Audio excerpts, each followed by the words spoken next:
Eric and PBOT staff to walk us through what you have in front of us and ventilate the issues. All right, thank you, Mayor. So as you mentioned, this is the third of three briefings that we scheduled to get you oriented to the comp plan implementation package. The first one was about the zoning map and the public involvement program that's proposed. The second one was about some of the details of the code proposals, the mixed use, the employment, the campus, residential changes, and some miscellaneous changes. And this is focused on the TSP. I'm going to get out of the way and turn it over to Art and his staff to go through the details of this one. But I also want to mention before I leave that, so we're gearing up for two public hearings that are scheduled on October 6th and 13th, 2 p.m. time certains. That's when we'll start hearing input from the public on this. And we'll be back in October and November to work through what to do about those comments. And remind me, I should know this, but remind me at those hearings, are we going to divide those hearings by subject matter, or are they all ecumenical? Bring whatever issue you bring want to whatever talk about. issue you'd like to. Okay. I think there's two open questions. One is how late do you want to go on those 2 evenings to Right. get through all the testimony, and then the related issue is if you don't, whether you want to schedule another. But we'll cross that bridge when we get to that point on the 13th. So you don't see a virtue in trying to subdivide it by subject. I think it gets, there's so many different subjects in here, and people may find it difficult to even identify which Yeah. topic they're talking And about. they may want to talk about more than one. So, Right. okay, all right. I just appreciate that. I just hadn't thought about that nuance until now. Thank you. Okay, So I'll turn it over to Art. All right, good morning. good morning. So as Eric briefly mentioned, this morning's conversation is specifically focused on the TSP and the stage 2 elements of the TSP. And so we've arranged for a whole series of staff to come through and walk you through specific elements so that we can kind of focus the conversation and make sure that we understand the areas where you're most interested. I realized I neglected to introduce myself. So Art Pierce, I manage the Transportation Planning and Capital Program for the Bureau of Transportation. And so who we have with us today, Denver Agarda, to my right, has been the project manager for this overall effort of Stage 2. So he's sort of overseeing the whole effort of putting all the pieces together. And certainly if you see the scale of paper that we've produced through this process, it's been a lot to coordinate. Courtney Duke, who will be coming up in a little bit, has been the portfolio manager for the classifications, the maps and plans section. Peter Hurley has been the portfolio manager for the performance measures and code sections. And Judith Gray has shepherded the TDM proposals. And so they'll each come up through the next hour or so to be able to walk through with you those pieces. So the next slide. So just a reminder of context. This graphic here is one that we've used for the last couple of years, showing the interrelationship between the statewide overall planning goal directives and the transportation planning rule, the regional transportation plan, and then the interrelationship between the comprehensive plan and the elements of the TSP that are part of the comprehensive plan, and which are shown in green, and then in the darker sort of blue teal color is the transportation system plan elements. And so there's an overlapping element of those two efforts, but there's also discrete elements that are specific to the TSP and not part of periodic review that we're also working our way through. You'll see along the whole bottom there's a whole series of additional planning efforts that feed into this process that we want to make sure that we're always aware of. One of them that we're including in this latest update has been the Bicycle Master Plan, which was passed in 2010. So one of the major classification changes that we're bringing through with this effort has been those proposals that came through that 2-year or so process. And of course, one of the other elements that we've become very attached to within PBOT is Portland Progress, the 2-year action plan that we're in the process of updating now. So we'll be making sure there's a sort of a continuous dialogue between long-range planning and short-term actions within the Bureau. The next slide, which shows a pie-shaped element here. If you might remember, we were talking at the previous conversation with you about this notion of a trip gap. And essentially what we're looking at is in between 2010 and 2035, if travel behavior stays the way it has been or was in 2010, we'll see additional drive-alone trips of about 500,000 additional drive-alone trips. So pretty significant growth in individual people in single occupancy cars. And certainly without substantial changing to the street systems, we can't accommodate that growth in trips with people traveling in single occupancy vehicles. So we're knowing that trip gap we need to bring down to try to keep roughly consistent with where we are today in terms of the number of people driving alone. Well, I might restate Yeah. that in a slightly political way, and you can tell me whether I got it right. Actually, I would, and this will preview some issues I want to talk about later. Sure. I would state that differently. I would say there is no feasible way to expand the street network to accommodate those trips by automobile. For sure. Yes. Rather than, Right. we would need to spend a lot of money on the automobile Right. network to make Right. it. So therefore, we know that we will not accommodate those trips by car. Correct, yes. So Yes. I And certainly would put it the that way. ripple effects of needing to provide the scale of parking that would be required for the end of the trip, we would have a radically different form to our central city and to the whole city in general if we were trying to incorporate the full needs of all those automobile trips. Right. And the other thing that occurs to me is that on the planning part of it, Right. there's no reference to transit plans, and obviously TriMet is a separate government entity. Right. My experience with TriMet is I get what I'm given, and I can Right. comment on what their plans are, but not tell them what they need to do. And so I think that we need to be all conscious of how are we going to truly partner with TriMet on many things rather than kind of stiff-arming and lobbying occasionally and seeing if we. Or worse, sliding a check back and forth across the table. Yes, Right, exactly. right. I totally agree. In fact, we're working on a concerted effort that we're calling enhanced transit corridors. So it's really focusing in on that mid-level transit improvements in terms of bus service or in moving perhaps to articulated bus service on certain lines.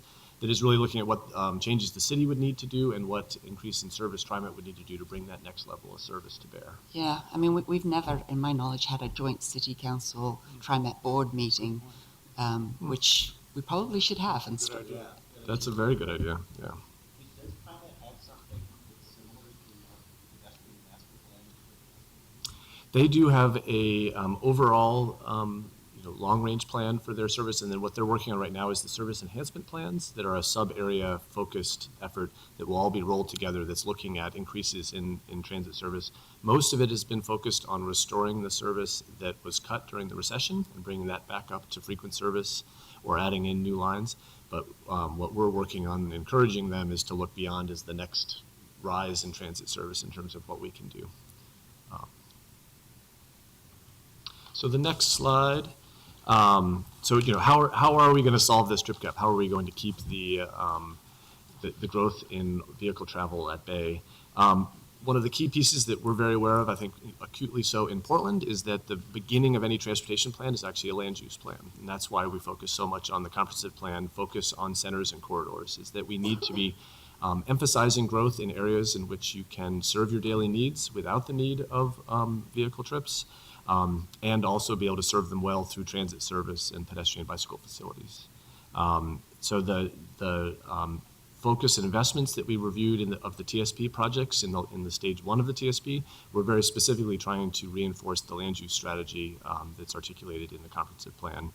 Expanded transit service is shown here, but parking management is also one of the key elements. It's making sure that we're using parking regulation and parking management as a policy tool, making sure that that's really thought of in that way and incorporated into all levels of the planning work. And then transportation demand management, making sure that our citizens are able to take full advantage of the types of options that we're putting forward to them and that they know the variety of travel choices that they have.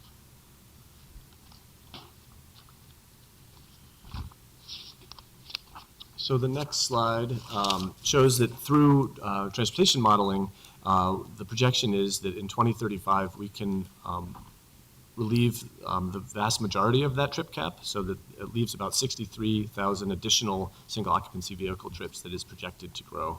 But the majority of those trips are able to be accommodated in other ways through transit, biking, and walking. In terms of how we will address that final bit of gap, we really think that the greatest opportunity is through additional usage of cycling facilities as well as TDM incentives. And so that's where we're focusing a lot of the effort, and a lot of the policies that you'll be talking about as we go on this morning are trying to address and reinforce that cycle.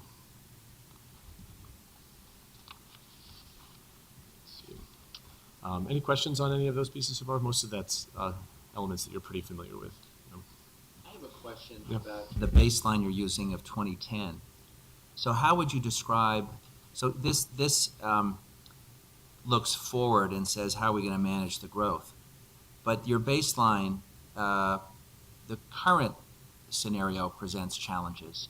And so how do you describe the 2010 baseline before you build in the growth? Well, 2010 is the base model year for this planning effort. Right. So that's why that was chosen as the beginning of this. But you've given us sort of the Armageddon of 2035 if we don't do something. But go back and tell me your assessment of where we are. Oh, okay. Because you're using a baseline that for some people is what we're living with and presents its own challenges. Right. What we found through the American Community Survey is that the last 5 years have been very effective, particularly in directing travel towards biking and walking. But the most interesting of those elements has been working from home. That's been a really significant growth in people's, what we do in daily commute is from the kitchen to their living room.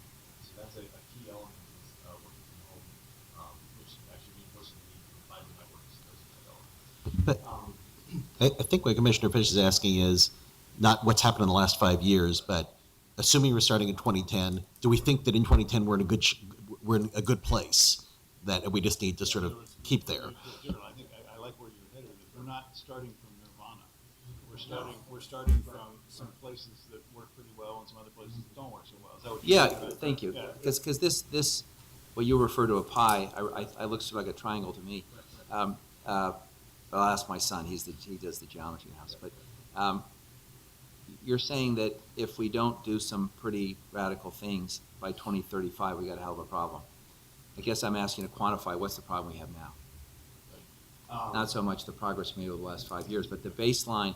There are those in our community who think the baseline isn't so great right now. And so how do you describe the current challenge? Well, I think right now one of the challenges we have is the length of trips that people are trying to make are creating congestion, particularly on the regional network. Oh, I'm sorry. I think one of the challenges that we're seeing today is that the length of trips are putting extra strain, particularly on the regional network. So the freeway system in particular is where I think we're seeing the most acute congestion in terms of travel behavior. And we're seeing people who are, because of that longer travel, are spending more money on their transportation budget. So that's, I think, one sort of particular challenge.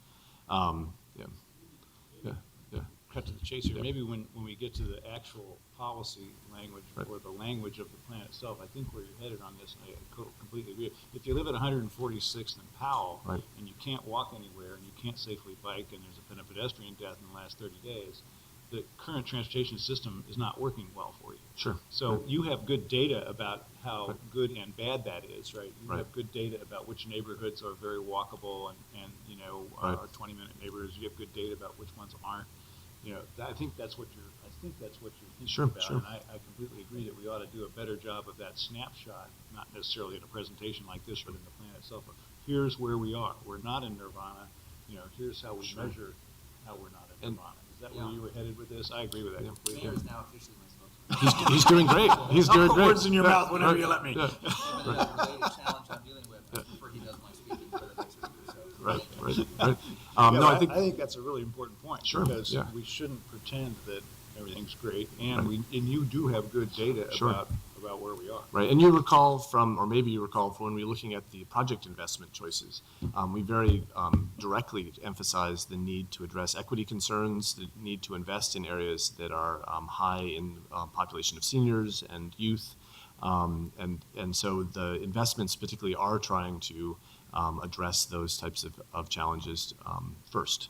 And so a lot of, when you look at where our recent regional flexible funds applications were, they were really all focused or primarily focused in Southwest and East Portland.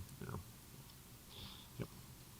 So I'm going to pass it on to Denver Garda, who's going to walk us through a little bit more details of the elements. Yes, good morning. I'm Denver Agarda. I'm a senior transportation planner, and as Art said, I was the project manager for this phase of the TSP update. I'm going to be talking mostly to the next two sheets on your handout. On the screen, it'll show up as a series of slides, but it's the same information, and basically I want to orient you to what is the TSP, what's in the TSP, and how we've been updating it over the past couple of years in stages. So this sheet on the left, it outlines the components of the TSP in the simplest form.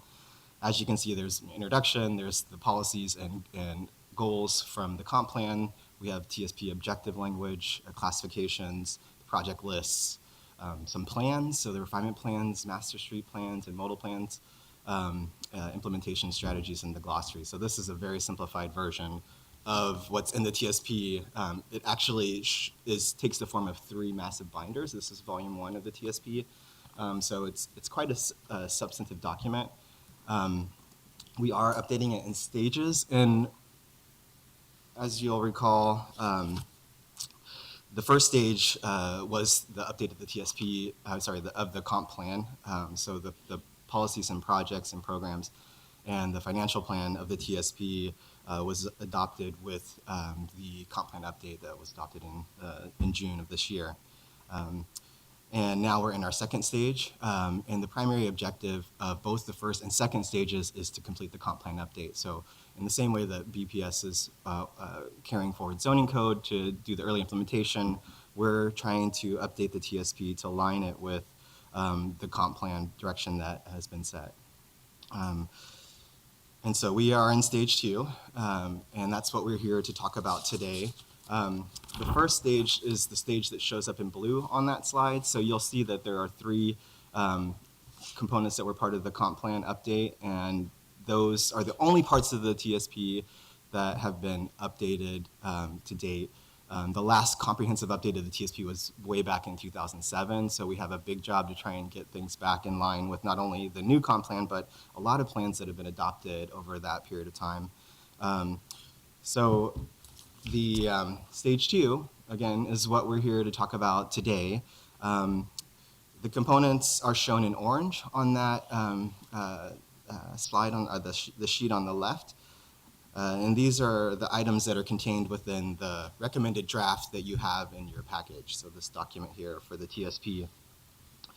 In figuring out what we were going to include in this stage, we knew that we didn't have neither the time nor the requirements as part of periodic review to complete everything. And so we had to decide, what is included in the packet we have before us. The first and most important, again, was the council adopted work plan for the periodic review, so what's required by the state to complete the comp plan update. The second items were things that we had updated and been adopted by council, such as the Portland Bike Plan since 2007.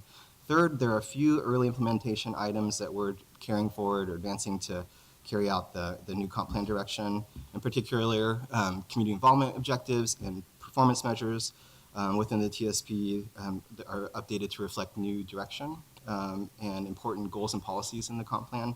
And also we're incorporating some key concepts from the urban design framework of the comp plan, in particular civic corridors, neighborhood corridors, and centers are being updated as part of our street design classifications. So just a question on community involvement. Are you referring to the Community Involvement Committee that is under the Bureau of Planning and Sustainability, or do you have a separate one? No, for we transportation? had our own. In fact, I'll go ahead and advance to that since it's a couple slides down the road. Okay, then I'll finish this up quick and then I'll get to that in a second. So we have had a series of, as part of this update, we have had a series of drafts, and starting with an internal draft. And then in October of last year, our first public draft was released. We, in December of last year, had the public proposed draft that went to the Planning Commission, series of hearings that we had at Planning Commission. And then this recommended draft is the result of that testimony and amendments made by the Planning Commission. So some of the recommendations also within our second phase are directly tied to the zoning code proposals that are being carried out by BPS as part of early implementation, in particular the mixed-use zones and the campus institutional zones and elements of TDM and parking, which you'll hear about. So even after all that work, we will still have a few items remaining that are not mandatory or required by the periodic review requirements of the state.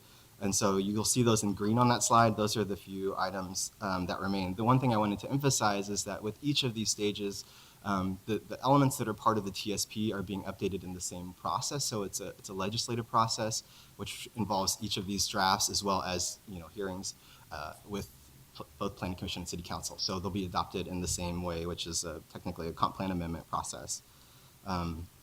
Stage 3 will result in a new, hopefully more user-friendly and streamlined version that is more accessible for the community and for the staff that's using the TSP. The last point I wanted to make is just that the central city elements are not being updated as part of our proposal. So there are goals and policies, classifications, projects, all of those are being carried forward with the Central City 2035 plan that's currently at Planning Commission. So those will be coming down the road. Public involvement. So we did have, in addition to more than 1,000 interested parties who were staying on top of the development of the plan over the last couple of years, we had an important group that was the Transportation Expert Group, which we formed to advise us on the development of both Stage 1 and Stage 2 of the TSP update. It was comprised of 20 community members and half a dozen or so representatives from partner agencies, including BES and Parks.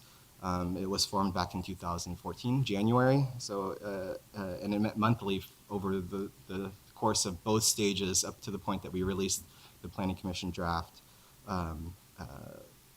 earlier this year. So through fall and winter of last year, we also had several outreach events that were held throughout the city, and approximately 600 people showed up for those, representing neighborhood associations, advisory committees, business associations, and we did special outreach to community and social organizations. The PSC received a number of comments through the hearing process. There were over 400 written comments and comments on the MAP app, as well as people that showed up to testify in person. Each of those helped to shape the Planning Commission's recommendation, which is in the recommended draft. And essentially what Planning Commission formally decided was to recommend that City Council amend the TSP as shown in the recommended draft. And also they supported changes to our Title 17 code. Technically it's the public improvement section of Title 17, and those elements are part of Section 14 and 16, which are the street vacation and transportation demand management sections of our draft. So there are also Title 17 code changes that are contained within this proposal. So we're going to walk through the elements, each of these elements that we're proposing to change. And along the way, we're going to highlight the testimony, some of the primary issues that came up in the testimony that we were hearing through the Planning Commission hearings. Peter Hurley is going to start off by covering our proposal for updating our performance measures within the TSP. And we'll go ahead and start. Peter? Good morning, council members. I'll talk a little bit about the performance measures section of the transportation system plan. Art talked about the importance of closing the trip gap. This section, section 10, performance measures, establishes the numeric targets for measures that support closing that gap and achieving the economic, environmental, and equity goals that we have in the comprehensive plan. What is before you now is the first round of recommended performance measure amendments. Round 1 addresses periodic review requirements, the requirements that the state has for us that we agreed to and council adopted several years ago, and consistency with both the Climate Action Plan and the Portland Plan. So the measures that are in front of you attempt to put into or do put into the transportation system plan measures that were adopted as part of those two plans. The second round, the next round, which will occur in Transportation System Plan Stage 3, which you'll see next year, will propose performance measures to be consistent with the regional transportation plan. So it's kind of a two-step process. There's a step in front of you now. There'll be a step in front of you next year. Getting back to Commissioner Fish's question about the 2010 baseline, as part of that next step, we'll also be looking at system completeness. In other words, how complete are the road, transit, bicycle and pedestrian networks, the crosswalks. That's something we've been partnering with the Bureau of Planning and Sustainability to look at system completeness in various parts of the city, so that going forward, we're also looking at that measure. The Planning and Sustainability Commission recommends that you add 2 measures from the Climate Action Plan. One, reducing overall transportation-related climate pollution by 50% from 1990 levels. The second, reducing vehicle miles traveled to 11 miles per person per day. Current baseline, or the baseline from 2010, is 14 miles. So it would take the per person as the population grows. We're also trying to reduce the per person level of trips, and we're proposing to do that from 14 to 11 miles per day over that period. We're also proposing, and PSC is recommending, a new measure to reduce parking and traffic impacts in neighborhoods from new mixed-use buildings. That measure would double the percentage of car-free households in those new mixed-use buildings from approximately 13% in 2014 to 25% in 2025. Steve, can I ask you a philosophical question? In terms of reduction of transportation-related carbon emissions, I guess I understand theoretically that as cars improve fuel efficiency, as electric cars and the price of electric cars come down, as car sharing becomes more prevalent, and as people use other modes of transportation, we're gonna be successful with individuals.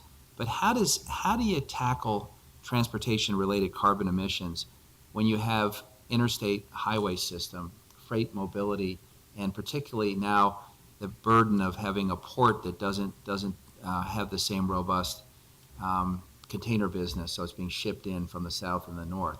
So with all the things that you can kind of get your arms around in terms of the behavior of individuals living in Portland, how do you also tackle the factors that we have less control over, which relating to interstate travel, freight, and technology? I actually don't know what the prospects are for reducing, other than improved fuel efficiency standards, et cetera, for reducing carbon emissions from freight. And I think it is extremely difficult, and we do focus, that's where we are. Ideally, you have individuals traveling by means other than single occupancy vehicles, and one side effect of that should be that there's less congestion for freight vehicles that really can, only, freight which can only be transported by vehicles. But I actually haven't asked my team that. Are we factoring in either an increase or prospectively a decrease in freight carbon emissions? And what percentage of transportation-related carbon emissions are freight versus individuals? I've never actually asked that question. So the Climate Action Plan that the council has adopted and the Climate Smart Communities Plan that the region has adopted both do look at freight carbon emissions as a component of the overall set of climate pollution. And there are strategies to reduce those emissions. A couple of those were mentioned by Commissioner Novick, the 2 larger ones, one of which is to reduce the number of single occupant vehicles that are getting in the way of those trips, at least within the city of Portland and to some extent within the region. The other of which is technology. And technology plays a particularly important role in reducing freight emissions over time. I anticipate we're going to see some of that as autonomous vehicles and connected vehicles become increasingly common, and particularly on interstate highways. But freight emissions are parts of both of those plans. I don't know off the top of my head. That's something that we can take a look at and get back to you on. Another question I had about car-free households is how much was the PSC able to consider the potential impact of driverless cars and the assumption that, my assumption that driverless cars will probably be shared ownership and they'll be sort of going from one person to another, taking trips, requiring less parking, but perhaps in some ways making it easier to take individual trips. Planning and Sustainability Commission, as part of the package of recommendations, has recommended that the Bureau of Transportation evaluate a policy, and Commissioner Smith has drafted a policy for us to take a look at around connected and autonomous vehicles. So that's part of our current work plan that will be coming in front of you as part of TSP Stage 3. We'll be taking a look at connected and autonomous vehicle policies. There's a both promise and peril associated with autonomous vehicles. You could end up with significantly more trips and no occupancy vehicle trips. You could also end up with fewer trips if many of those are shared. So part of what we want to do is to make certain that the city policy is based on the outcomes that we want to achieve, which are the economic, the environmental, and the equity outcomes, and reducing emissions and reducing the total number of trips. So that's the policy that we anticipate bringing in front of Planning and Sustainability Commission and eventually City Council. And the development form impact. The reason we're having this conversation is this is supposed to be the marriage of transportation policy and land use policy. And there's a great deal of speculation right now, and I think it's interesting, and we'll learn more about whether autonomous vehicles and apps like Uber and Lyft mean that the utilization of a vehicle is much greater per unit of time than it used to be, and that we will have the vehicles we have will be more likely to be in operation and less likely to be parked. That will have a very if that's true, and I think it might be, if that's true, it will have a very profound impact on how many parking garages and parking spaces we need. So that's a conversation that I think is really important that these two bureaus be having and trying to learn about over time. But they'd still be having to park somewhere to stop and drop off the user and pick up the user. Right, but there are more parking spaces by far than vehicles in the city, if you count all the on-street spaces and everything else. So the question will be, and this is actually a question for PDC right now, who's getting ready to build a parking garage. Who builds the last parking garage if this theory is correct? I think we're in danger of having more cars on the road. If That's not people what stop the taking demographic trends are showing.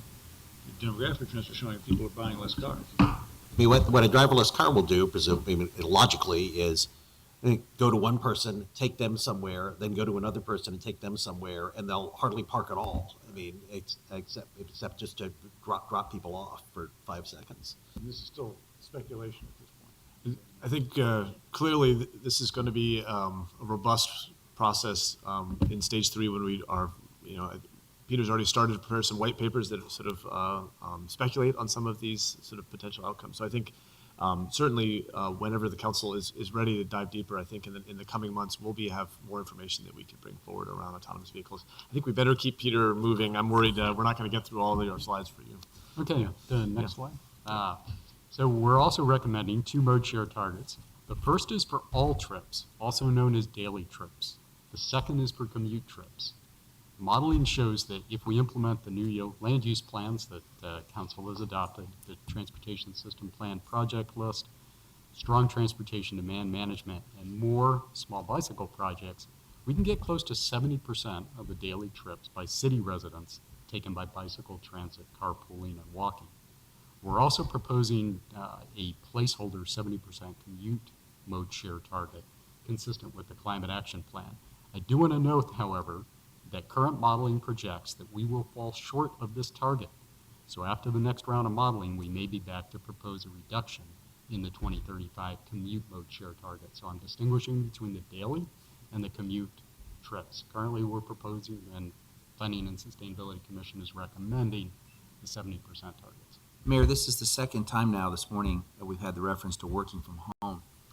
And within the last year, we had that council conversation about to what extent is the city updating its policies to allow certain people to work from home or to work from remote sites that are designed to keep, to other locations throughout the city. I don't know where we are on that, but it does seem to me that if that is the future and we want to provide as flexible options to our workforce, presumably we're going to be doing something. Who should we check with on that to see if some thought is being given to how we have a more flexible city workforce? Specific to the city? Yeah. Yeah.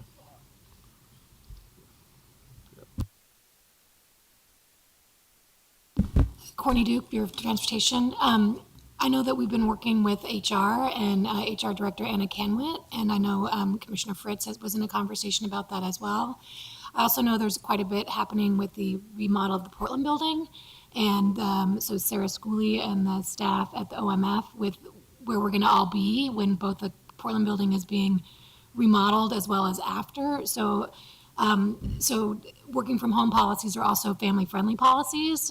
They're also mode share target policies. And so we've been talking with them about that. So, and also it'll be cheaper if we have smaller amount of people coming downtown and having to work in a building. Are there ways that we can do that? So I do believe as a part of the Portland building remodel, there's conversations going on as what kind of pilot projects can we do for that.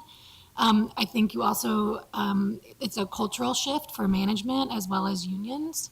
So I know that's why and I'm saying we, partly with my role working with the Working Moms group here at the city through DEEP, that Anna Canwit was who we were working with. And again, Commissioner Fritz was at a meeting with us when we were talking about the parental leave policy. And then how could we shift some policies? I believe also, it's my understanding, we also need to work with BTS. In terms of being able to access servers and the technology to be able to do that. So that's also, I think, both a financial and a technology question of not only do you give a policy to allow people to work from home, but are they able to actually access the right work, the right things they need to do? And I know there's also been some questions about privacy and public records requests related to that if you're using a personal device and how you do that. So again, it's my understanding that there are some folks from OMF and HR that are working towards that. And I think there's quite a bit of support both for the mode split targets as well as to be an employer of choice. Courtney and my colleague Jeff Wagner will now talk about the classifications, maps, and recent plans. Okay, I guess I'll just stay here. Again, Courtney Duke, Bureau of Transportation. As mentioned, I was the lead for the comp plan and stage 1, but I've been working on some other components here for stage 2, along with Zeph Wagner, who's one of our associate planners in our group. The things we're going to talk about now are some changes to the street classifications, some map changes, and some changes to the studies and plans chapters. Just a quick reminder that we have 7 classifications on our streets here at the city. These are policy classifications. They're how we want the streets to function. They don't necessarily function that way now, but that's what we want in the future. So we have 7. See if I can do them off the top of my head. Traffic, transit, bicycle, pedestrian, street design, emergency response, freight. And we modified 2 of those as a part of this stage to help us implement the comprehensive plan changes as well as mentioned before, the bicycle plan of 2030. We also made some changes to the master street plan maps because we did some work since our last update in 2007. And then we made some changes to plans and studies to reflect some of those changes. So we'll go through those quickly and give you a quick update on those. And then Zeph is going to talk about 2 specific locations from the Planning Commission. So we made some changes to the bicycle classifications and objectives. As you may remember, the bicycle plan for 2030 was adopted in 2010 and had not actually been incorporated fully into the transportation system plan. So this was our opportunity to add those in. There were some revised objectives that came out of that plan, some new classifications, for example, the major city bikeway, and reducing a classification, taking out off-street path. And so we made incorporations into the objectives, the classification descriptions, and the maps. These are in sections 4 and 5. Sorry. One thing that we did as a part of that bicycle classification change was do some analysis with our freight committee and our pedestrian committee and our bicycle committee. We wanted to make sure that any changes to the bicycle classifications did not have any major impacts to the rest of the system. Again, the transportation system plan is a complete system, and some of the modal plans focus just on the one mode. So we did have what we called a joint modal committee. These were the staff of the committees, so the pedestrian, bike, and freight coordinators, as well as the chairs of all 3 of those committees. as well as staff such as myself, Zeph, and Peter, meeting over a number of months to do some analysis to just double check where some of the major city bikeway changes would overlap with any of the freight changes. We also did that with transit. We were happy to see that there weren't as many locations that people feared that were going to be some major concerns, and we felt that through the classification changes and through design and project, we would be able to solve those problems. So we actually had a joint letter from those members in that committee for the first time. They all signed a letter accepting and approving the changes that we made, and that was a great group of people to work with, and we're still trying to work with them through the next phase. Well, this is another case where Commissioner Fisher's point, I think, ought to be brought to bear, and that is, I don't think we should assume that the baseline is success. Correct. For example, Going is a priority truck street and has a bikeway on it. Right. A member of my staff was nearly killed by a legal right turn by a truck on that street.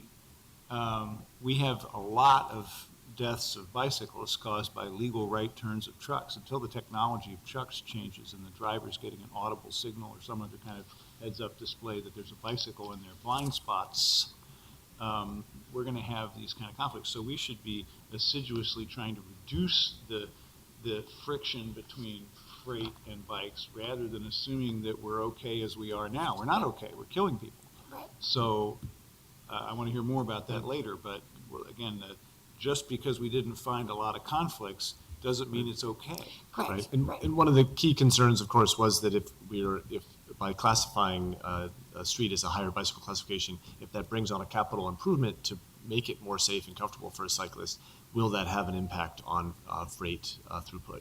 And so, right. Bike plan, like Right. the assumption that right. we can make it work to have bike lanes on truck streets, maybe is an incorrect assumption. It ought to be re-examined. And what we actually, what we've also found is that on a lot of these facilities, actually, a off-street path may be the better solution. Maybe the only, right. And so, the main piece here at the classification level is to make sure that we're not piling up too many overlapping expectations onto the same space. Right. Right. Yep. And the status quo, trying to have capital improvements that just make it reasonably safe between Sure. bikes and trucks probably isn't going to be good enough. We're not going to get to Vision Zero. We're going to keep killing people. Right. So I want to push you in that direction a bit and talk. Great. Could you also remind me, where do BES and PBOT meet and work out potential conflicts around bioswales? So a concern I sometimes hear from people about the bioswales that my bureau puts on the streets is that it has negative impacts on freight mobility, turning radiuses, those kinds of things.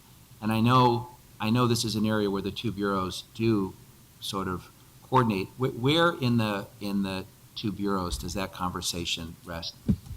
The most, I think, frequent conversation that we have, we meet monthly. Actually, we're meeting later today. Between BES and PBOT leadership, Denver Garda has been attending that as well, where we do talk about how to work through some of those elements. Many of the pieces that you're referencing, like Clay Street, for instance, was a concern. I think it was as we were learning about design improvements and how better to create truck turning radii, and I think we actually successfully navigated that with Clay Street as an example. So that's a very active conversation. There's also liaisons between BES and PBOT that are running on each other's floors on a daily basis to make the sort of ground level solutions work.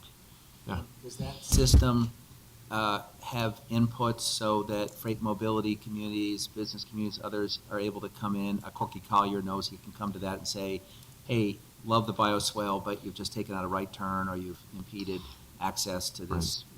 Mostly that's where we're relying on the classifications to help trigger for us the understanding this is an important route, and then using those modal committees. So a project would go to the Freight Advisory Committee for input around its impacts. Yeah. Yep. Okay, thank you. I'm going to turn it over to Zeph Wagner to talk about two specific locations that both got testimony as well as conversation at the Planning and Sustainability Commission. Good morning, I'm Zeph Wagner. I'm an associate planner at PBOT. Worked a lot on the street classification updates. I wanted to highlight a couple issues that came up that we've heard a lot about, that Planning and Sustainability Commission heard a lot about, and you'll probably hear about too from the public. One is Hayden Island, and the other one is Northeast 7th and 9th in the Irvington and King neighborhoods. I'll cover Hayden Island first. This graphic shows the adopted bikeway network in the Hayden Island plan that was adopted by City Council by ordinance in 2009. So that directly updated the TSP at that time. So this is what has been the case for the last 7 years. And I circled the Hayden Island Marina area, where at the time of the Hayden Island plan, there was concern about the idea of a bikeway classification on an existing pedestrian pathway between the condos and the waterfront. And so City Council amended an earlier draft of the Hayden Island plan to remove that bikeway classification and keep the pedestrian classification. So what's on the books now is no bikeway classification around there. If you go to the next page, you'll see the Planning and Sustainability Commission, their recommendation was to add a city bikeway classification along that pathway. And PBOT has heard a lot of concern from the community about the idea of not sticking with the Hayden Island plan recommendations. So that will probably come up. And then if you go to the next slide, we've also heard a lot of concerns around the western side of the island, or west of I-5, around the manufactured home park. That's an area where there's one section that's an existing pedestrian pathway, another section doesn't have anything right along the water. And we've just heard a lot of concerns about potential impacts to that community from residents and the owner. Even though nothing in the recommendation is changing, this is what has been on the books since 2009 with the Hayden Island plan. So for the Tomahawk Island, what is the need for cyclists to have a route there? Where are they coming from or going to? I think that's just providing basic mobility to all parts of the island. The idea of the bikeway along the waterfront, I think, is more about the idea that in the future, as the island changes, that would be a really good amenity to have to support development. I do want to point out that there's no TSP project for bikeways on Hayden Island along the waterfront. So these are just classifications. They would likely only trigger if there was a wholesale redevelopment of these properties. It would allow development review to have the ability to hopefully get easements and things like that by having it in the plan. But we have no active plans to come in and build a bikeway, which I think is a lot of the fear from the community. So the other issue that came up a lot was the 7th and 9th bikeway discussion. You may recall this came up a lot in the TSP project list as well when you were considering it back in June. The Planning and Sustainability Commission was receiving public comment on the classifications at the same time that you were receiving public comment on the project list, so kind of overlapped. PBOT's been getting concerns from the neighborhood associations, the Irvington, Elliott, and King in particular, for the last year about excessive traffic volumes on Northeast 7th Avenue, which is classified as a local traffic street, but it carries far higher volumes than that. So they're concerned about speed and volume and feel that it would be a good bike route as well for a neighborhood greenway. So the first slide here shows the bike plan recommendations was to have a major city bikeway on Northeast 9th, which is a quieter local street with a path going around Irving Park. And it would have a city bikeway on 7th. So both of them were recommended to be bikeways in the bike plan, but a higher classification on 9th. And if you go to the next slide, you see the PSC recommendation responding to a high volume of public testimony advocating for Northeast 7th Avenue was to shift the major city bikeway over to 7th as far as it could. And I think part of the reasoning was our planned 7th Avenue bridge over I-84, just creating a direct route north and then cutting over. It dead ends at Sumner, so cutting over to 9th at that point. The Planning and Sustainability Commission and PBOT have also received a lot of comments in opposition to this from other neighbors in the Irvington neighborhood in particular, just concerned about cut-through traffic. Your decision in, right, got through traffic. Your decision back in June with the project list was to amend it to show both alignments as possibilities so that PBOT can do a more rigorous public process. Through Fixing Our Streets, we do have funding now for this neighborhood greenway. So in the next few years, we'll be able to do that design process. This is setting more of just the policy framework of one of them being a more desired route if we can make it work. So is this counting as the process to decide whether it's 7th or 9th? No, if this recommendation is retained, I think it would just be pushing us to try to make 7th work if we can, but it doesn't tie us to that. Both of them are still bikeways, just one of them is a major city bikeway. And as we get into the design process, we may find that one or the other isn't feasible. It just sort of pushes us.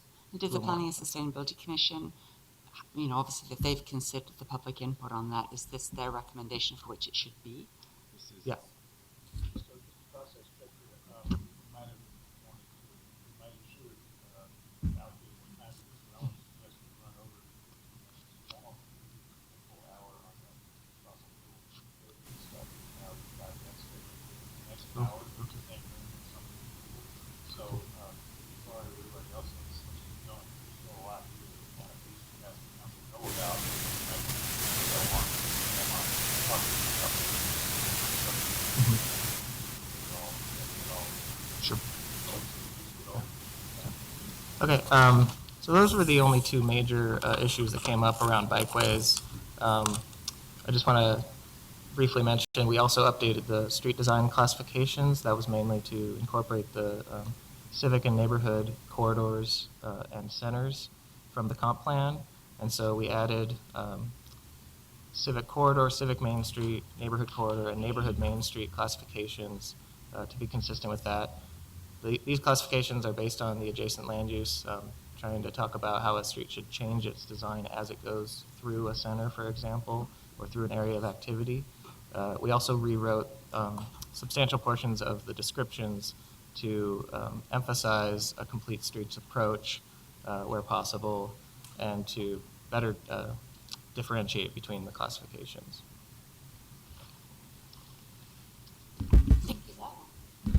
Thank you, Zeph. So a couple other things that we made changes to were the master street plans. We added some 3 locations, mainly in East and Southwest Portland, of some work that we've done since 2007, since the last update. So we wanted to add those in and have them be policy. And I guess you can see that's in Cully, Division Midway, and then Tryon-Stevens was our latest one that we just added. And that was when Commissioner Fish, we worked closely with Bureau of Environmental Services on the Tryon-Stevens to look at different improvements and locations of those improvements. They were a strong partner in that one. So and Denver worked on that. So if you had additional questions on that.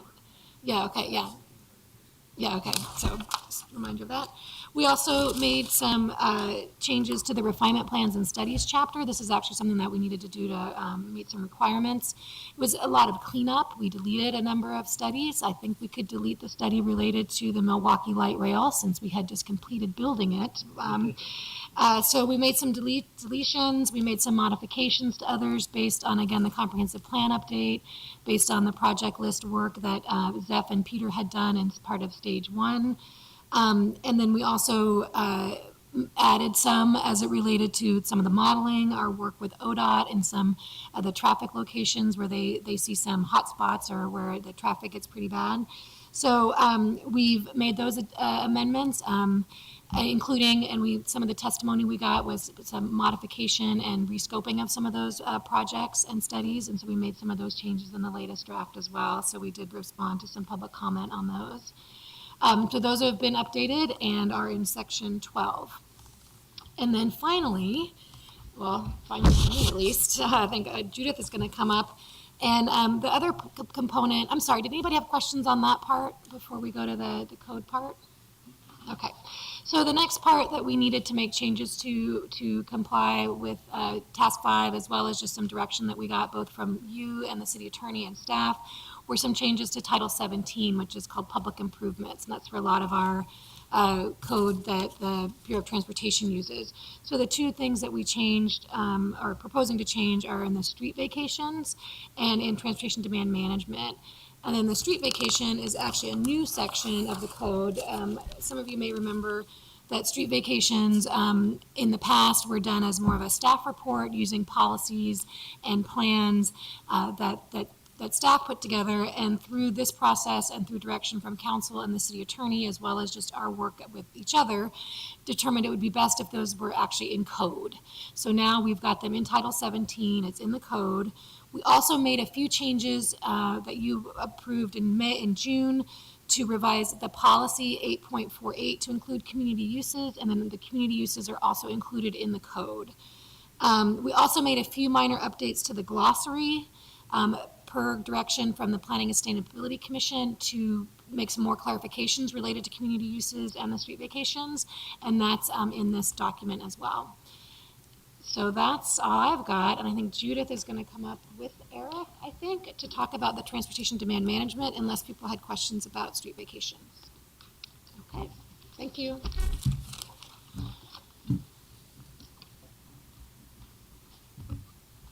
Is this on? I'm Judith Gray with the Portland Bureau of Transportation.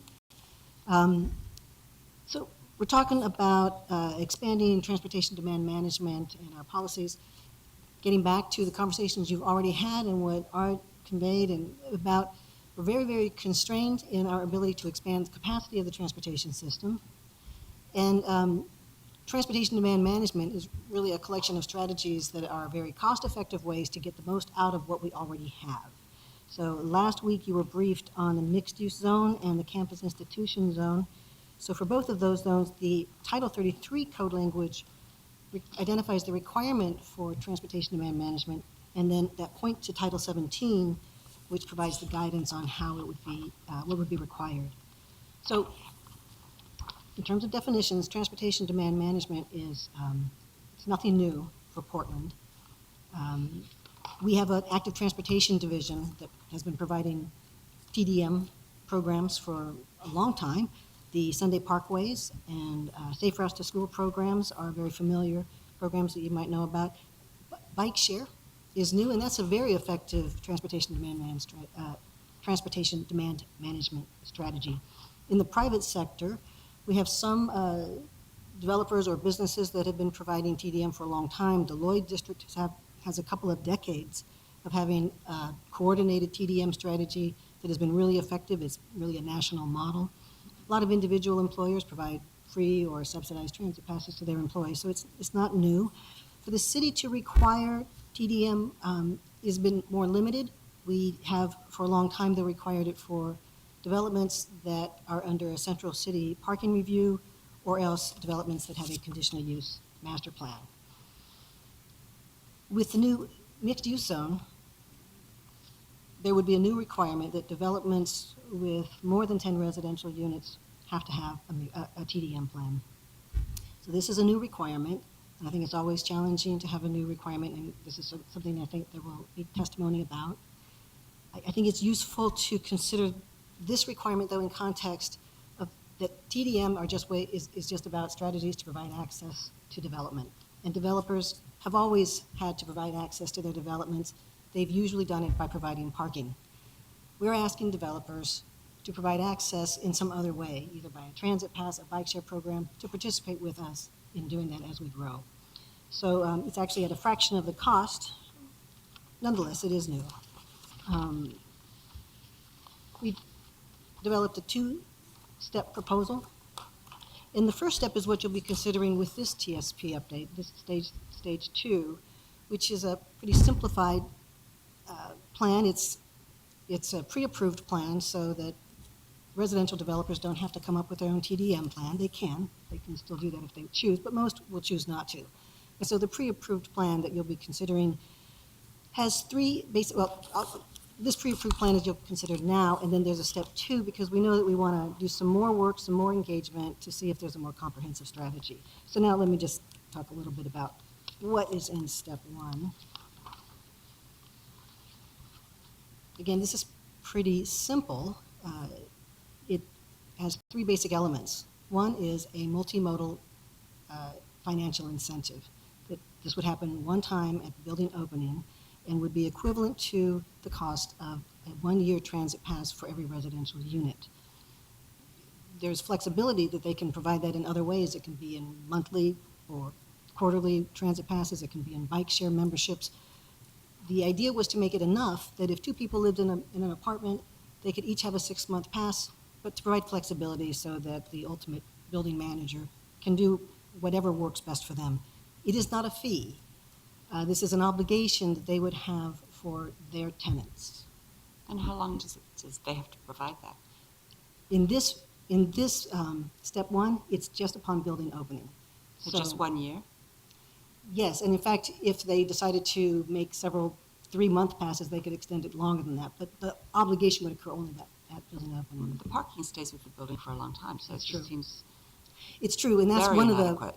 and because of the complexity of maintaining that obligation with the building managers over time, that's one of the key reasons that we had to take some more time to figure out the administration of that. Because it would be really desirable to have the ability to have something ongoing. So I agree. Couldn't figure it out. It's an intent. Sorry, it's an intent, and we just are recognizing a lot of logistical hurdles to have the enforcement and oversight and just the systems in place to be doing ongoing management of that kind of program. But if we could figure it out, it would certainly be preferable because, I mean, people change their behavior, are more likely to change their behavior when they move. And obviously, people will be moving into new buildings, periodically, not just when the building first opens. But logistically, I think it is difficult. It's a huge burden for people who maybe, I mean, we all know how high rents are anyway. So you get your first year of transit and then you're going to have to pay by yourself $1,000 for your transit pass. And then I don't know how it takes care of people who need alternative mobility. I'm encouraged that this is what you're raising because it is important to us that we can try to figure out a way with the administrative complexities of doing that. Especially given the good discussion we had at the beginning of transit not taking care of people, particularly in the outer neighborhoods, which are particularly the places where people who need affordable housing will go. So the concept that everybody living at 148th and whatever is going to be biking to their job anywhere is just not happening and just not safe. I'm in complete agreement.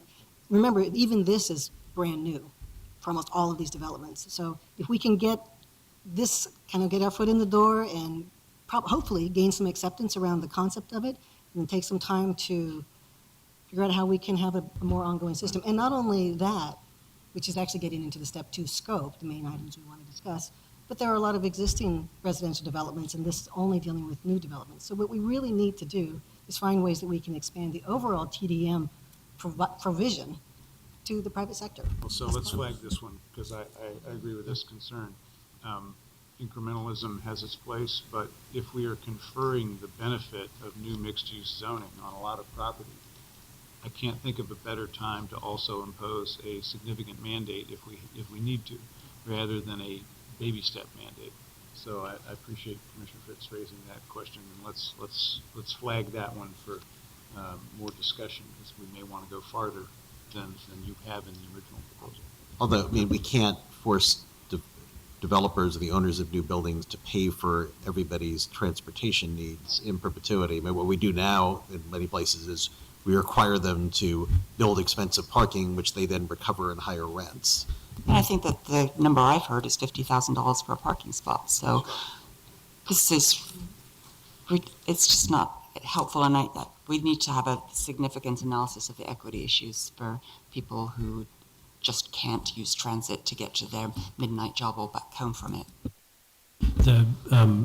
The Planning Commission did hear quite a bit of testimony, and I think you will too, about the cost of this and what it does to the ability to provide affordable housing, and it is likely to be passed through to rent, and so that's part of the discussion that you'll have. So that is the most significant part of this step 1 that we're proposing at this stage. The other is simply an obligation to participate in a travel survey that we would administer. And then an information program that would be either that would be equivalent to and even could be our own Smart Trips program. So next is step 2, and this is what identifies the items that Commissioner Fritz has already identified. Well, first of all, we want to make sure that we're integrating it with very, very specifically with parking management measures. An opportunity to include existing development has come up because this is only new development and we have a lot of existing development out there. If we can find ways to tap into that, but the ongoing commitment for new development.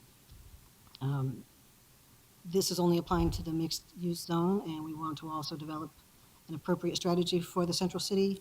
These are just a few of the items that were coming up in the course of the Planning and Sustainability Commission's hearing on this topic.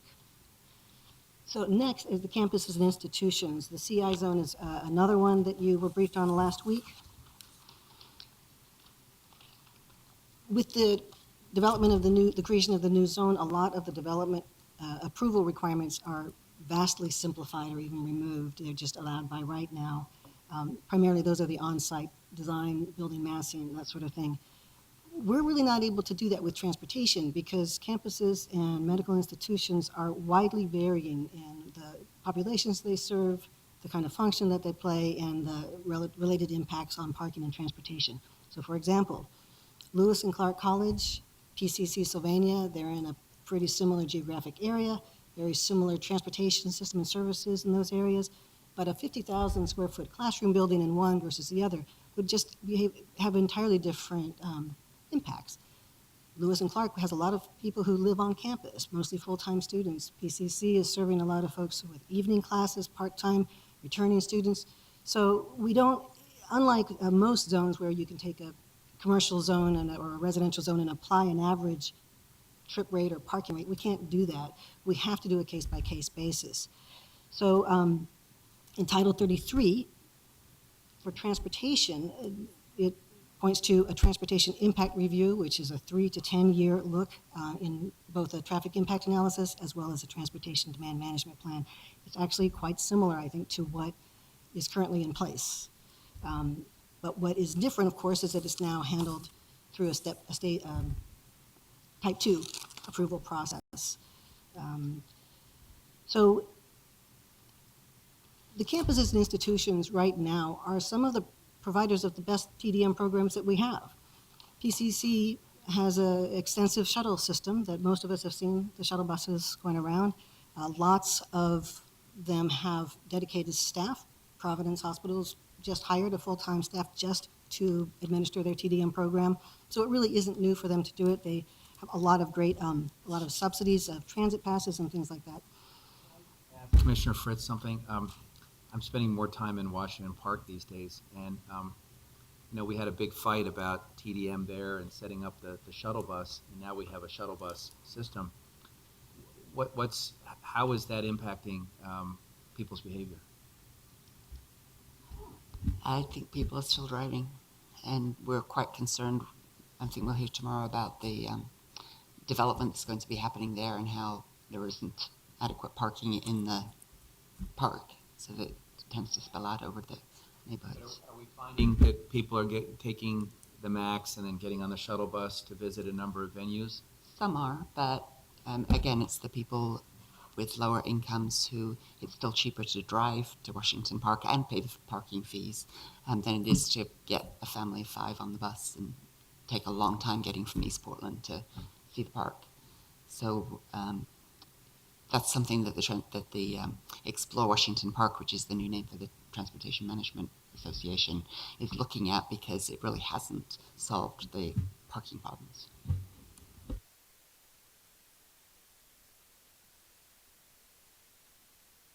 So getting back specifically to what is changing with the new CI zone, the approval process is a type 2 now. And so what we've tried to do is, also Title 33 expands the types of mitigations that can occur for traffic impacts more specifically and deliberately to be multimodal and including transportation demand management. There are times when, given our current performance measures, that if an intersection is over capacity, but it might be in an area where it doesn't meet any of our other goals and might have significant impacts on costs to expand the capacity, we want to be clearer that you can use other strategies to mitigate the impact of that development. So that's a part of Title 33, but it does provide greater flexibility to the development process. So in our discussion, some of the key themes that we heard and that you may have heard or will be hearing in testimony, I think we've tried to address them, but they really, the desire to have a very clear and objective evaluation in the type 3, when these would go to a hearings officer, it was case-by-case basis, and sometimes seemed to be subjective, and that would add to a lot of uncertainty and then delay, and therefore cost for the development process. We're trying to improve that.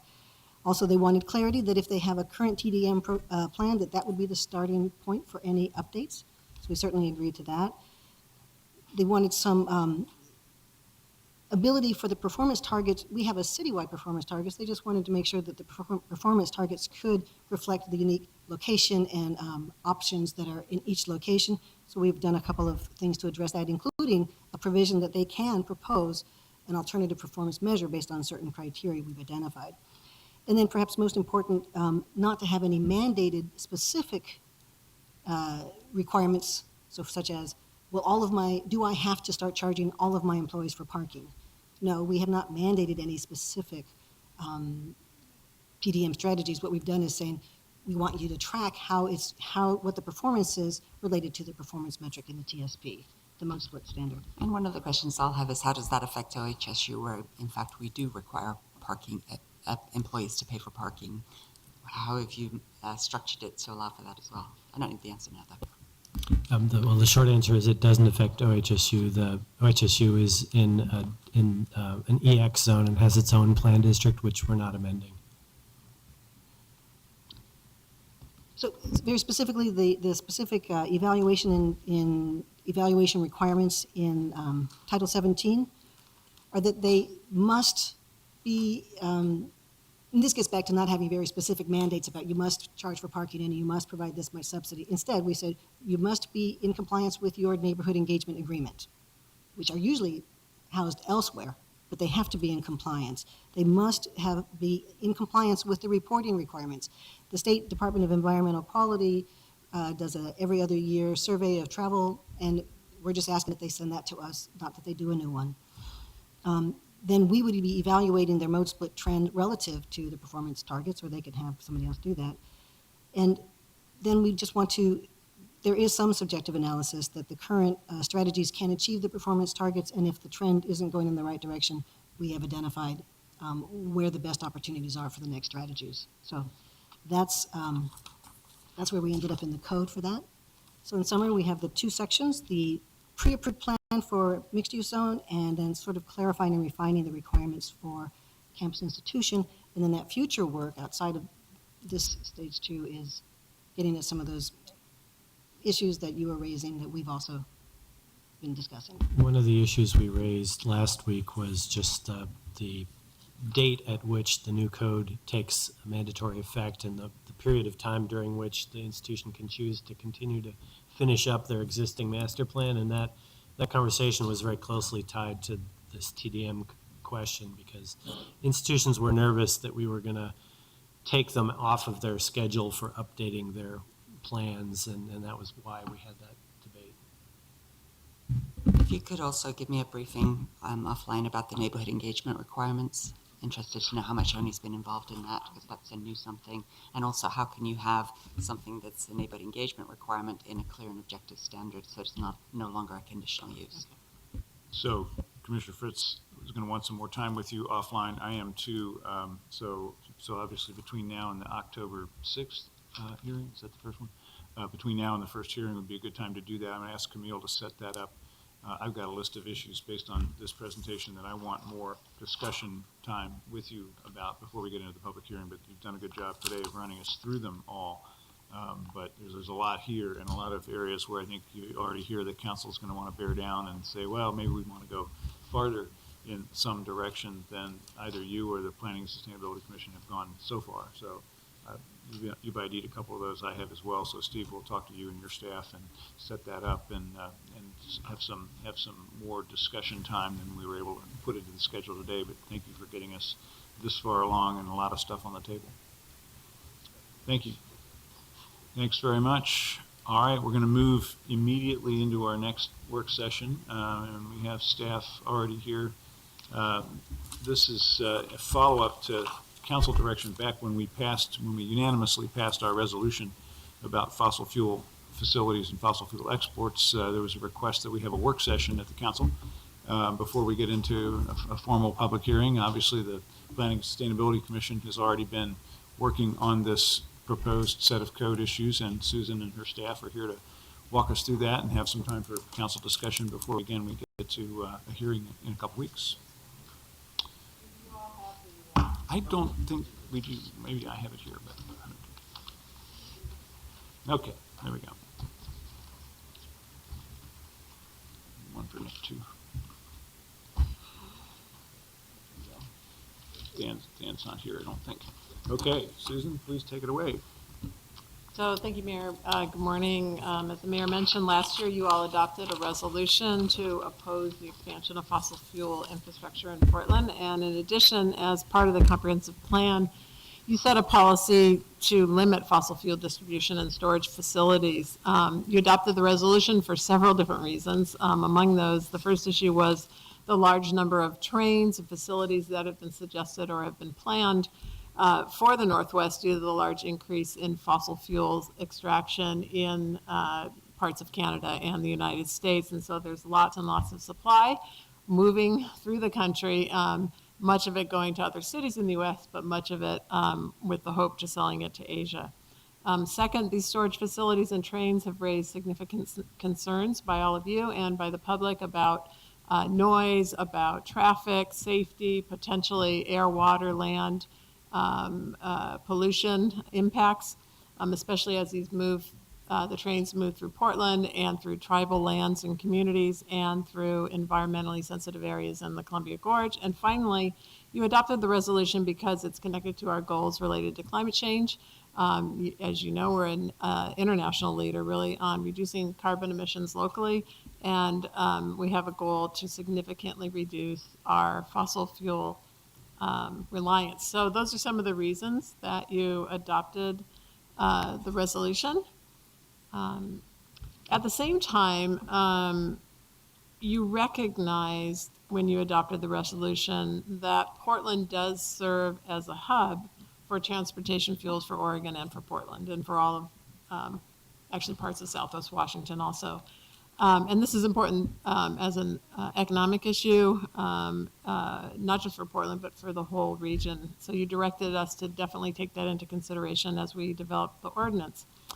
So we listened to that direction, developed a draft ordinance, and today we'd like to walk through some of the background on that. Michael will start with a review of what's actually in the November resolution and provide you with some background on fossil fuel demand related to that sort of hub issue in terms of us being a place that stores and facilitates the movement of oil and natural gas.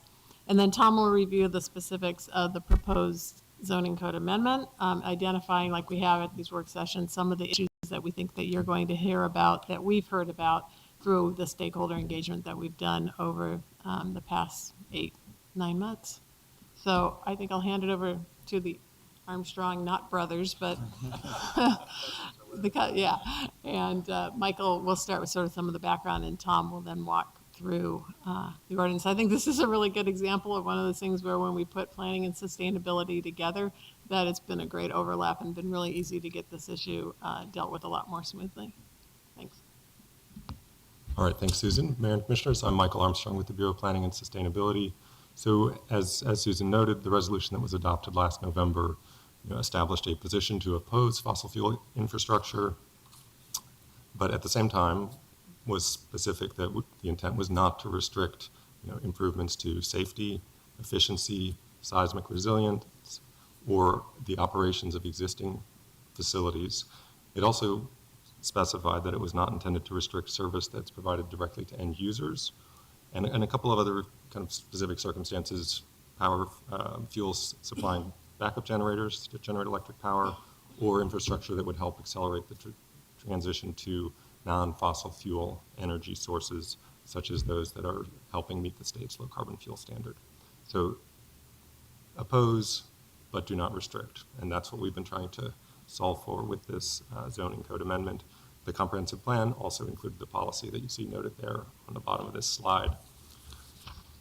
Susan alluded to the kind of many different factors that we're trying to address here: public safety, environmental risks, climate change. This is a map that shows the susceptibility to liquefaction through the Portland area.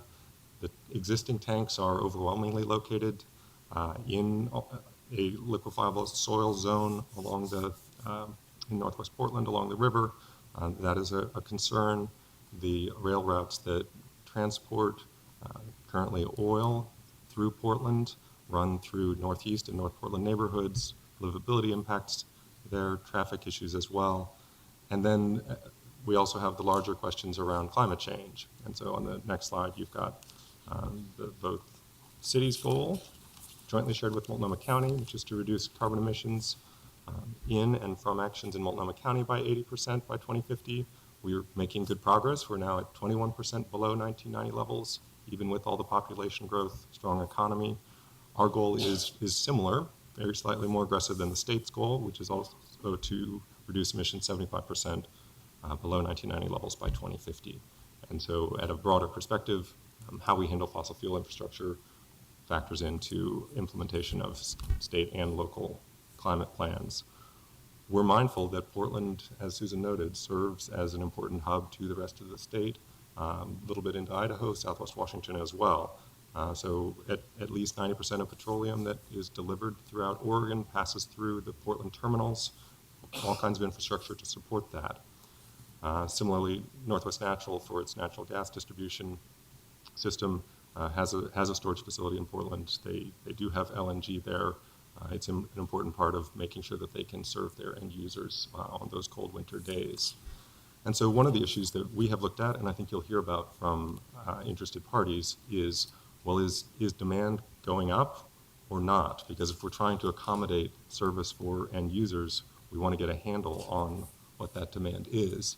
And so you'll hear people, you'll hear people both talk about sort of the long view, going back decades, where, yes, over the last 50 years, we have increased consumption of fossil fuels in Oregon, this first slide for transportation, but really that has leveled off. And so if you take the more recent trends over the past 10, 15 years, usage has been flat or falling, and certainly that's something our transportation department is extremely familiar with in terms of our revenues. It's a very real thing.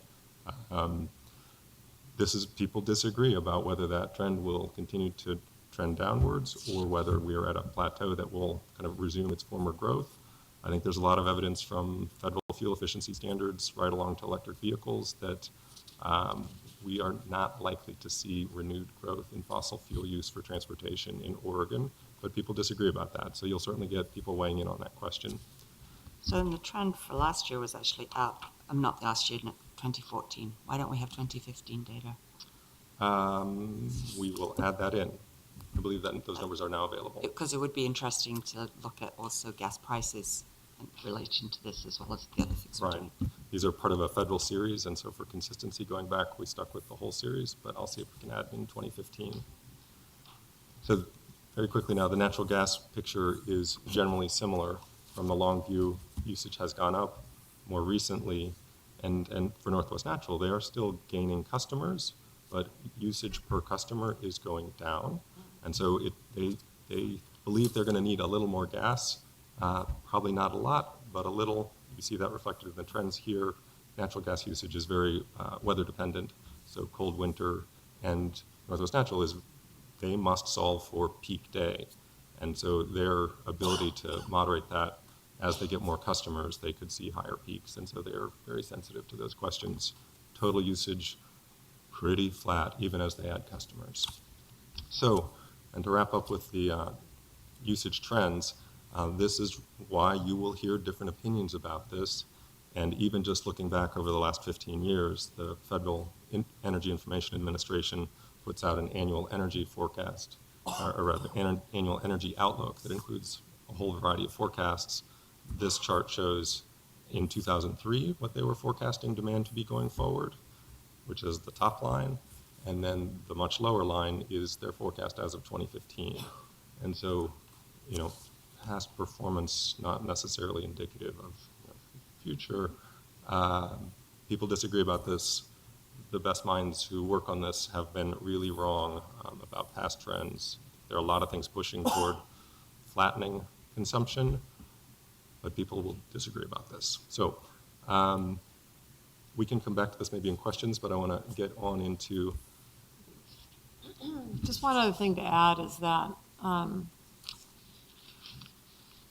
when you look at what our goals are around the Climate Action Plan, those are absolutely to reduce the use of fossil fuels. And so if we are successful, then in Portland, absolutely, this trend is going down. So these numbers here were for Statewide. the state.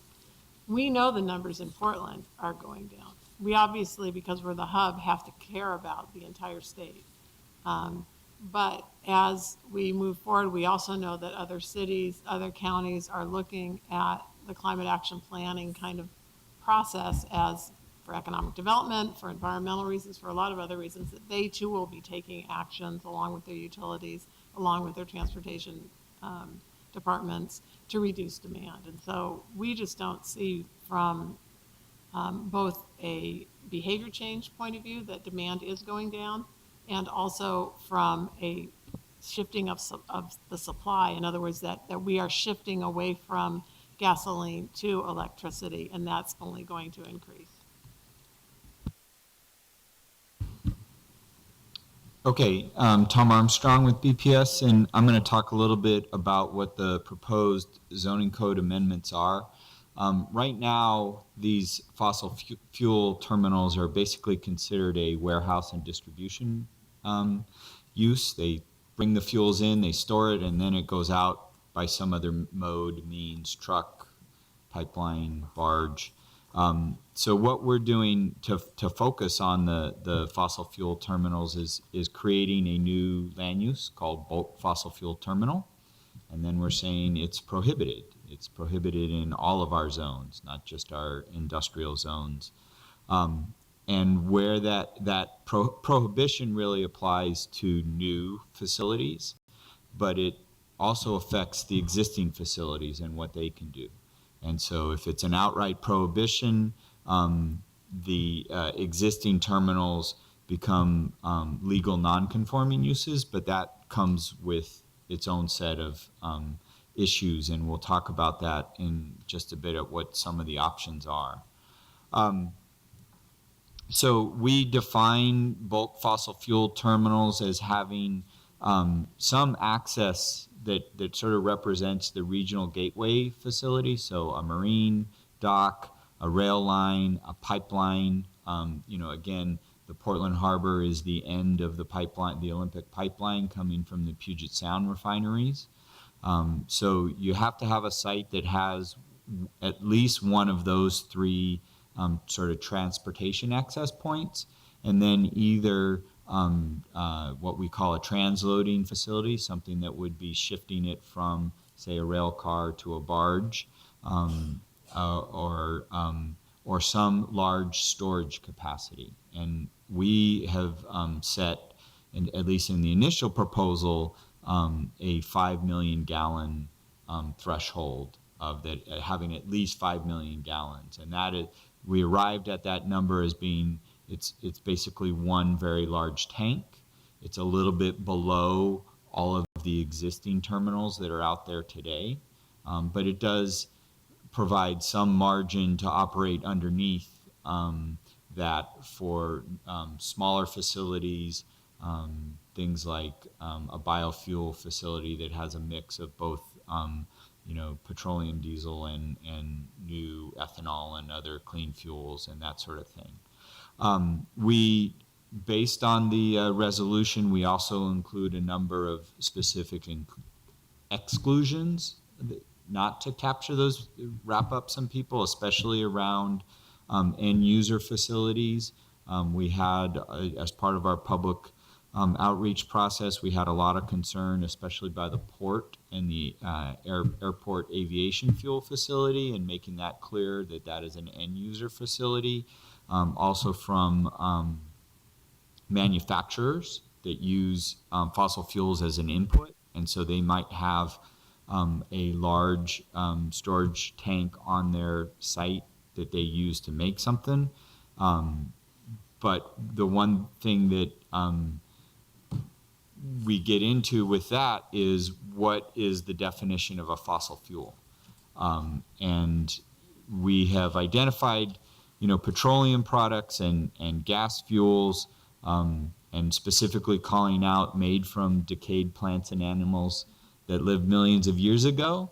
And that's really to distinguish it from biogas, because we're seeing food composting digesters and capture methods from landfills and from the sewage treatment plant, and we wanted to distinguish that source material.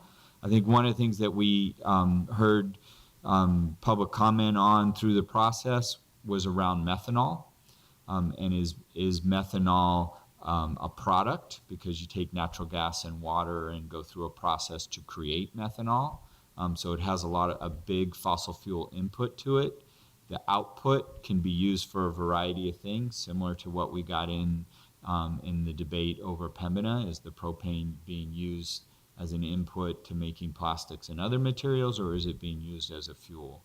In the end, we've recommended, in the proposal before the PSC, is to include methanol specifically as a fuel type that's part of this definition. And we've tried to sort of, again, include some exclusions to make clear that biodiesel and some other renewable fuel products don't get wrapped up in this definition. Again, as I touched on earlier, we have 11 terminals out there that fit within this definition, that have basically more than 5 million gallons of storage out there. And so one of the key issues is what is their status, and what can they do with changing their operations as it reacts to both the market and new clean fuel standards.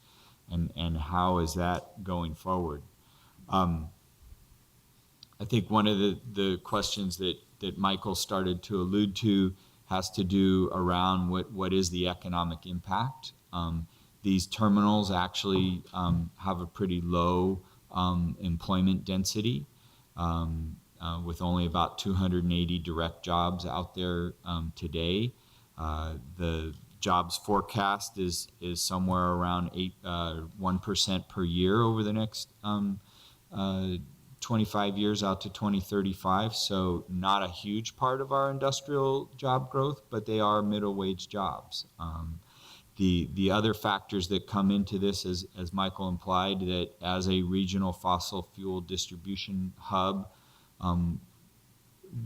how much of an economic impact will there be around, is it going to restrict the supply of fossil fuels to the statewide economy, or through these other measures in terms of efficiencies and other policy direction, is that demand for fuel going to decrease anyway? And then the other emerging issue in all of this has to do with safety, and what is the risk from a catastrophic event, an accident or an earthquake, in terms of the seismic safety of these facilities and being able to get our economy and lifestyle back online, and also just the hazardous content of the fuel itself, and what damage it might do if there's a catastrophic release of this material, both either in terms of an explosion or fire, or leaking into the river that we're now trying to clean up through the Superfund site. Maybe it's a good time to just pose two questions. What are the kinds of things that a legal non-conforming use can and can't do, and how does this change the regulatory framework going forward? Sure, that's on the next slide there. Next slide. And all right, so we'll hold that one for a second. Right. And then your economic analysis I think does a good job of describing the situation on the harbor. But the resolution also called for assessing what are the impacts. So how do you measure the impacts of any of these changes? We haven't done a lot of detailed measurement of the impacts. I think as Michael set up in sort of looking at the consumption trends, there's a lot of uncertainty about going forward. Is the flat demand or flat consumption trend going to continue, especially in face of, even though we've been growing our economy over this period, the consumption trends are flat. At the same time, we have new initiatives to continue to drive down that demand curve. And so would a restriction on the storage capacity of fossil fuels, is there even going to be demand for that added storage capacity? So there's lots of moving parts to this, but in bringing these issues forward, we just have not had, I guess, a lot of time to really dig deeply into, if you push this lever, where does it go, and what are the many different ways that it could play out in the economy. So far, we went through our typical process of holding some stakeholder group meetings on different code concepts, and we had a discussion draft out for public comment. We now have a proposed draft in front of the Planning and Sustainability Commission, who held a hearing on this last week. And emerging out of those comments are a couple of key issues. One is where or should we stick with or lower, I guess, the 5 million gallon threshold? Should we look at essentially prohibiting new facilities with some lower threshold? A unit train, 1 unit train has been offered up as a standard, which is about 2 million gallons, or even going to zero and saying we just don't want any more of these types of facilities in Portland, especially given the seismic risk of our industrial areas. I think one thing there that's important is, as you'll hear during the hearing, is there's a strong desire to do two things at the same time. And one is to have the tanks that are there actually make seismic improvements, which basically almost always means getting rid of that tank and putting in a new tank. To do that, without a regulation saying you have to do that, means that there sort of needs some sweetener almost. In other words, the company may need to make the tank 5 million gallons bigger or something in order to feel like that they are being able to make more money on this investment because they're making this larger investment in a new tank. And so the 5 million gallons to some extent is a way to provide an incentive to do the seismic improvements. The flip side of that is if there's not demand anyway, which I truly believe for the next 20 years that's going to make them need this increase, then would they make that investment anyway? Well, they haven't been making those investments except at a glacial pace over the past, decades. When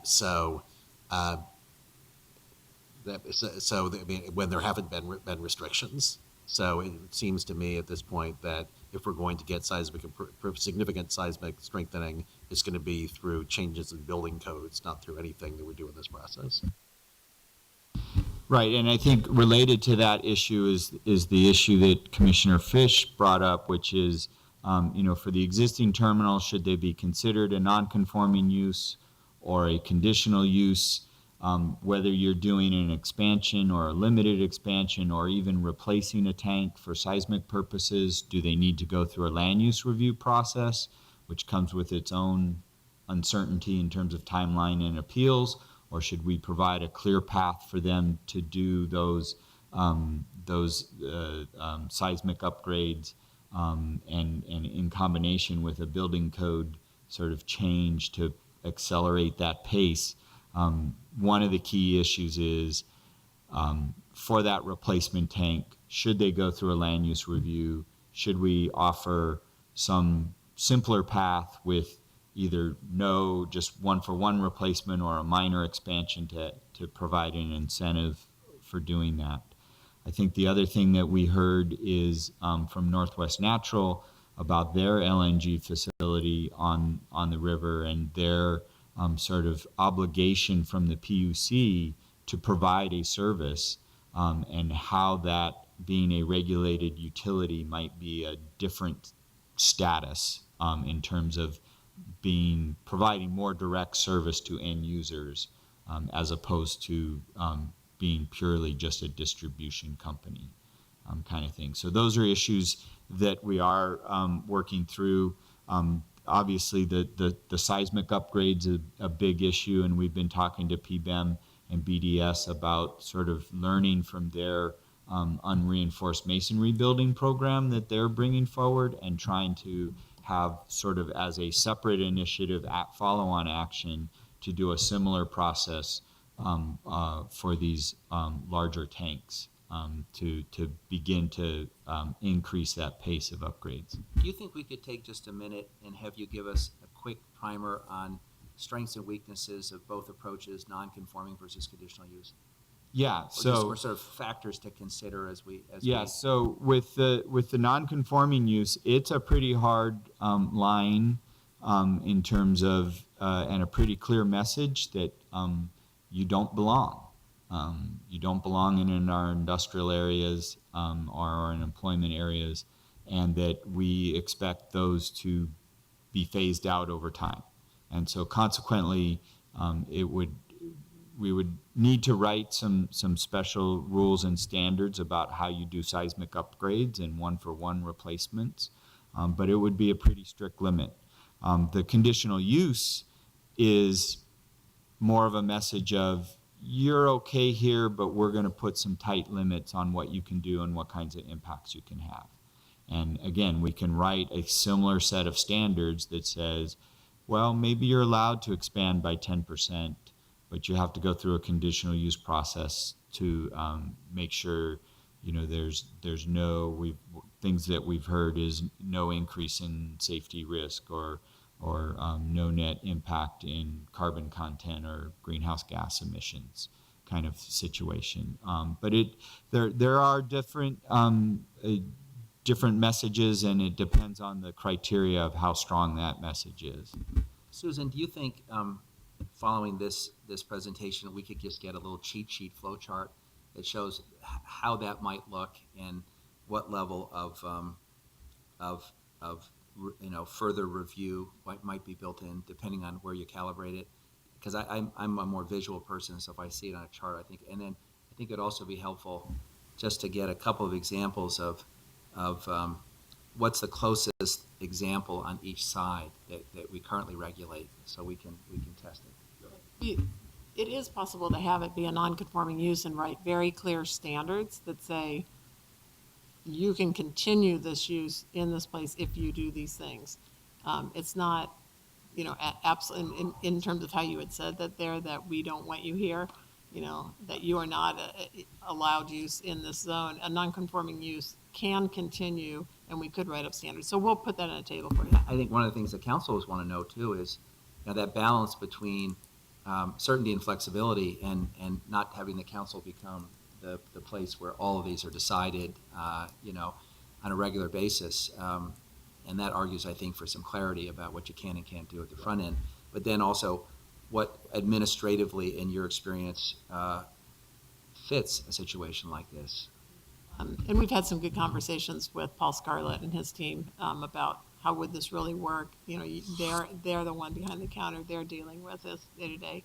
The other second issue, which is kind of behind all of this, is if we were to plan this now, would we have put them all in this zone, where if an earthquake happens, this is the worst. And we've had this discussion a bunch of different times. And we actually started to look at, well, for Northwest Natural, for example, as a regulated utility, if they had to move and make them, because they're storage tanks, so it's a little bit different, would those costs be recoverable?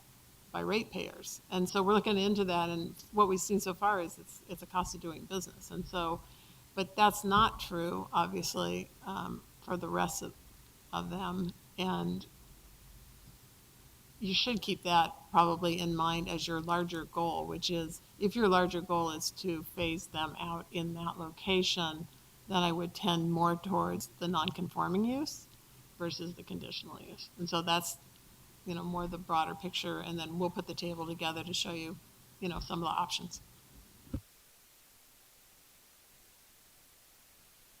Just to close, we have a work session scheduled with the PSC on October 11th for them to come up with a recommendation for you, and we have this scheduled for a first reading and a public hearing on November 10th. So this will be coming quickly. I have one other issue. There was in one of our hearings, there was some reference to possible legal issues that we'd have to take up in connection with this. And and depending on the, how complex the legal considerations were, we would have a executive session or not. So I guess that the first question is, have you identified some high-level legal issues that we have to work through in connection with this? And if so, are we going to do a work session, or have you concluded there are no significant legal issues that require that? We're working closely with the city attorney's office to identify those risks. And I think the federal law around these is complicated and not clear as to where local jurisdictions can be, especially in terms of reducing safety risk. And I think we have, based on the issues that were raised at the hearing last week, we have meetings with the city attorney's office this week to sort of narrow those issues and identify whether we need an executive session or some sort of individual briefing on specific issues. And so we'll... And when we have the council hearing, we'll know exactly what the PSC's recommendation is. That's important. And then you'll have had more time with staff to staff. So I think that would be the window for them to call judgment on the question of, and the city attorney to say, well, it looks like there are some big legal issues. We ought to have that executive session or not, and get back to us. Although the way our executive sessions these days are reported, they seem to be almost like work sessions. I'd settle for a individual briefing just to understand the lay of the land. And if there are unresolved legal issues or open questions, I'd like to know just sort of what the architecture is. Good question. Other questions or follow-up needs from the Bureau? Obviously, again, we're going to hear from the commission itself when they report out next month. But great. Thank you very much. Appreciate the chance to get us up to speed. Look forward. And we're done early.